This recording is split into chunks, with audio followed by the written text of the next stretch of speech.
Parlamentário andin Becker quer firmemente de evitar que a Aruba está isolada o mês de bloco comercial. Pese a quer de estudiar a possibilidade de tratado de comércio livre. Consequentemente, de tratado de pressuposto 2024, o líder de fração de Democracia Real quer de aportar na diversificação de nossa economia. Pese a ele apresentar uma moção na Estado que carga a simpatia de membros do Parlamento.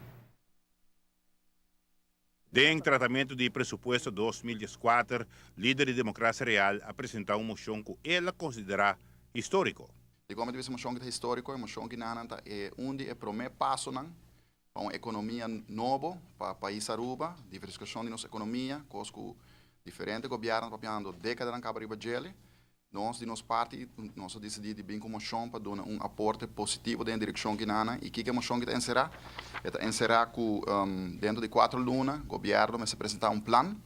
No parlamento, o caminho que vai descrever quatro é tratado fiscal, de belasting internacional e também de comércio, que o país Aruba vai concentrar nos próximos 2 anos aqui.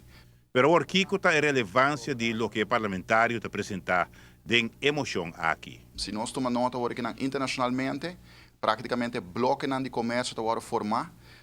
União Europeia e América está tratando para chegar a um tratado de livre comércio, um free trade agreement. Esse vai vir um bloco de comércio mais grande no mundo.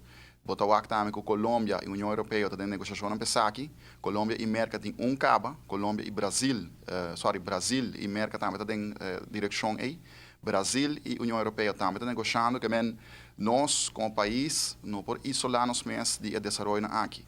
O parlamentário acorda staten que o Tratado de Comércio Livre aprova hasta difícil que nos vizinhos corçou. Essa aqui, PCI, mesterta é o primeiro país para considerar. De dois, se nós constatar que Costa Rica e Santo Domingo, que o país também que nós temos uma relação amistosa e de comércio com ele, não tem para vários anos acaba um tratado de livre comércio com Merca, que está dando um fruto e Merca é país que praticamente carga nossa economia. Praticamente todo turista, of grande parte, como 80%, se não está mais, está bem fora de Merca. Nós florim está marando dólar e aceita põe que nós temos evaluar, por exemplo, para via de tratado na tem com Merca, se nós por associar-nos mesmo de um tratado de livre comércio com Costa Rica e com Santo Domingo.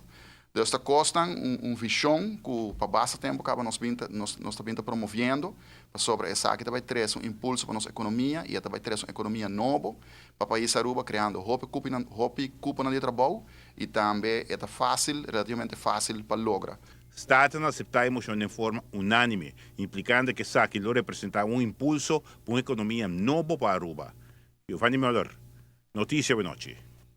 Parlamentário Becker quer que é importante para lograr tratado de comércio livre para expandir nos mercados. Riba terminou essa que baja o custo de vida para os cidadãos. O líder de fração de Democracia Real quer que a iniciativa aqui dê um empurre para o poder de compra para sobrar mais placas cidadãos resta em sua carteira, mais se por rinca da economia.